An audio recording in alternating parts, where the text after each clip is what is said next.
ಕಾಂಗ್ರೆಸ್ ನಾಯಕ ಹಾಗೂ ಲೋಕಸಭೆಯ ವಿರೋಧ ಪಕ್ಷದ ನಾಯಕ ರಾಹುಲ್ ಗಾಂಧಿ ವಿರುದ್ಧ ಉಡುಪಿ ಶಾಸಕ ಯಶ್ಪಾಲ್ ಸುವರ್ಣ ನೀಡಿರುವ ಹೇಳಿಕೆ ರಾಜಕೀಯ ವಿವಾದಕ್ಕೆ ಕಾರಣವಾಗಿದ್ದು, ದೇಶದಾದ್ಯಂತ ವ್ಯಾಪಕ ಆಕ್ರೋಶ ವ್ಯಕ್ತವಾಗಿದ್ದು, ಅಂತೆಯೇ ತುಮಕೂರಿನಲ್ಲಿಯೂ ಕಾಂಗ್ರೆಸ್ ಮುಖಂಡರಿಂದ ಆಕ್ರೋಶ ವ್ಯಕ್ತವಾಯಿತು.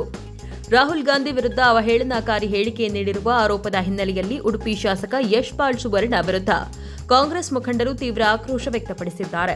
ಯಶ್ಪಾಲ್ ಸುವರ್ಣ ವಿರುದ್ಧ ಕಾನೂನು ಕ್ರಮ ಕೈಗೊಳ್ಳುವಂತೆ ಆಗ್ರಹಿಸಿ ತುಮಕೂರಿನಲ್ಲಿ ಕಾಂಗ್ರೆಸ್ ಮುಖಂಡರು ಜಿಲ್ಲಾ ಪೊಲೀಸ್ ವರಿಷ್ಠಾಧಿಕಾರಿಗೆ ದೂರು ಸಲ್ಲಿಸಿದ್ದಾರೆ. ತುಮಕೂರಿನ ಕಾಂಗ್ರೆಸ್ ಮುಖಂಡ ಇಕ್ಬಾಲ್ ಅಹ್ಮದ್ ನೇತೃತ್ವದಲ್ಲಿ ಹೆಚ್ಚುವರಿ ಪೊಲೀಸ್ ವರಿಷ್ಠಾಧಿಕಾರಿ ಗೋಪಾಲ್ ಅವರಿಗೆ ದೂರು ಸಲ್ಲಿಸಿ ಯಶ್ಪಾಲ್ ಸುವರ್ಣ ಅವರನ್ನ ಕೂಡಲೇ ಬಂಧಿಸಿ ಕಾನೂನು ಕ್ರಮ ಕೈಗೊಳ್ಳುವಂತೆ ಆಗ್ರಹಿಸಿದರು. ಕಾವೇರಿ ನೀರು ಹಂಚಿಕೆ ವಿಚಾರ ಮತ್ತೆ ರಾಜ್ಯದಲ್ಲಿ ರಾಜಕೀಯ ಮತ್ತು ಸಾರ್ವಜನಿಕ ವಲಯದಲ್ಲಿ ತೀವ್ರ ಚರ್ಚೆಗೆ ಗ್ರಾಸವಾಗಿದೆ. ತಮಿಳುನಾಡಿಗೆ ಪ್ರತಿನಿತ್ಯ 3,500 ಕ್ಯೂಸೆಕ್ ನೀರು ಹರಿಸುವಂತೆ ಕಾವೇರಿ ನೀರು ನಿರ್ವಹಣಾ ಪ್ರಾಧಿಕಾರ ನೀಡಿರುವ ಆದೇಶವನ್ನು ಖಂಡಿಸಿ ತುಮಕೂರಿನಲ್ಲಿ ಕರ್ನಾಟಕ ರಕ್ಷಣಾ ವೇದಿಕೆ ನಾರಾಯಣಗೌಡ ಬಣದ ಕಾರ್ಯಕರ್ತರು ಪ್ರತಿಭಟನೆ ನಡೆಸಿದರು. ರಸ್ತೆ ಮಧ್ಯೆ ಟೈರ್ಗಳಿಗೆ ಬೆಂಕಿ ಹಚ್ಚಿ ಆಕ್ರೋಶ ವ್ಯಕ್ತಪಡಿಸಿದ ಪ್ರತಿಭಟನಾಕಾರರು ಜಿಲ್ಲಾಧಿಕಾರಿ ಕಚೇರಿಗೆ ಮುತ್ತಿಗೆ ಹಾಕಲು ಯತ್ನಿಸಿದರು. ತುಮಕೂರು ನಗರದ ಟೌನ್ ಹಾಲ್ ವೃತ್ತದಿಂದ ಜಿಲ್ಲಾಧಿಕಾರಿ ಕಚೇರಿವರೆಗೆ ಪ್ರತಿಭಟನಾ ಮೆರವಣಿಗೆ ನಡೆಸಿದ ಕಾರ್ಯಕರ್ತರು ಕೈಯಲ್ಲಿ ಕನ್ನಡದ ಧ್ವಜ ಹಿಡಿದು ರಾಜ್ಯ ಸರ್ಕಾರ ಹಾಗೂ ಕೇಂದ್ರ ಸರ್ಕಾರದ ವಿರುದ್ಧ ಘೋಷಣೆಗಳನ್ನು ಕೂಗಿದರು. ಕಾವೇರಿ ವಿಚಾರದಲ್ಲಿ ರಾಜ್ಯದ ಹಿತಾಸಕ್ತಿಯನ್ನು ಕಾಪಾಡುವಂತೆ ಒತ್ತಾಯಿಸಿದರು. ಬೆಂಗಳೂರು ಶಿವಮೊಗ್ಗ ರಾಷ್ಟ್ರೀಯ ಹೆದ್ದಾರಿಯನ್ನ ಸಂಪರ್ಕಿಸುವ ರಿಂಗ್ ರಸ್ತೆಯಲ್ಲಿ ಟ್ರಾಫಿಕ್ ನಿಯಂತ್ರಣಕ್ಕಾಗಿ ಹಲವು ಕಡೆ ಸಿಗ್ನಲ್ ಅಳವಡಿಸಲಾಗಿದೆ.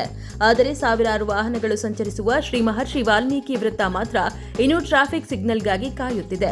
ಕ್ಯಾತ್ಸಂದ್ರದಿಂದ ಚೆಕ್ ಪೋಸ್ಟ್ ವರೆಗಿನ ರಿಂಗ್ ರಸ್ತೆ ಬೆಂಗಳೂರು ಶಿವಮೊಗ್ಗ ಮಾರ್ಗವನ್ನು ಸಂಪರ್ಕಿಸುವ ಪ್ರಮುಖ ರಸ್ತೆಯಾಗಿದೆ.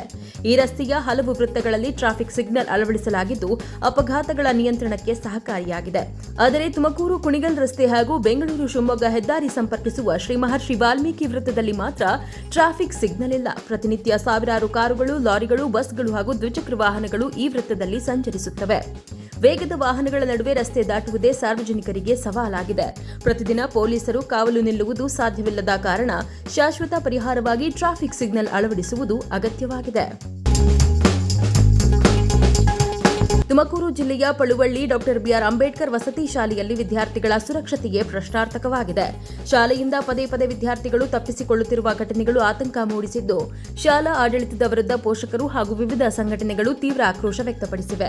ಪಾವಗಡ ತಾಲೂಕಿನ ಪಳುವಳ್ಳಿ ಡಾ. ಬಿಆರ್ ಅಂಬೇಡ್ಕರ್ ವಸತಿ ಶಾಲೆಯಲ್ಲಿ ವಿದ್ಯಾರ್ಥಿಗಳ ಸುರಕ್ಷತೆ ಪ್ರಶ್ನಾರ್ಥಕವಾಗಿದೆ. ಜುಲೈ 28ರಂದು ಶಾಲೆಯಿಂದ 4 ವಿದ್ಯಾರ್ಥಿಗಳು ಹೊರಹೋಗಿದ್ದು, ಪೋಷಕರು ಹಾಗೂ ಪೊಲೀಸರ ಹರಸಾಹಸದ ಹುಡುಕಾಟದ ಬಳಿಕ ವಿದ್ಯಾರ್ಥಿಗಳು ಮತ್ತೆ ಪತ್ತೆಯಾಗಿದ್ದಾರೆ. ಆದರೆ ಇದು ಮೊದಲ ಘಟನೆ ಅಲ್ಲ ಎನ್ನಲಾಗುತ್ತಿದೆ. ಈ ವಸತಿ ಶಾಲೆಯಿಂದ ವಿದ್ಯಾರ್ಥಿಗಳು ಪದೇ ಪದೇ ತಪ್ಪಿಸಿಕೊಳ್ಳುತ್ತಿರುವ ಆರೋಪ ಕೇಳಿಬಂದಿದ್ದು, ಇದರಿಂದ ಪೋಷಕರಲ್ಲಿ ಆತಂಕ ಹೆಚ್ಚಾಗಿದೆ. ವಿದ್ಯಾರ್ಥಿಗಳು ಶಾಲೆಯಿಂದ ತಪ್ಪಿಸಿಕೊಳ್ಳಲು ಕಾರಣವೇನು ಎಂಬ ಪ್ರಶ್ನೆಗೆ ಕೆಲವರು ಗಂಭೀರ ಆರೋಪಗಳನ್ನು ಮಾಡಿದ್ದಾರೆ. ಪ್ರಾಂಶುಪಾಲರು ವಿದ್ಯಾರ್ಥಿಗಳನ್ನು ಹೊಡೆದು ಭಯಪಡಿಸುತ್ತಾರೆ ಎಂಬ ಆರೋಪ ಕೇಳಿಬಂದಿದ್ದು, ಈ ಕಾರಣದಿಂದ ಮಕ್ಕಳು ವಸತಿ ಶಾಲೆಯಿಂದ ಹೊರಹೋಗುತ್ತಿದ್ದಾರೆ ಎಂದು ಹೇಳಲಾಗಿದೆ.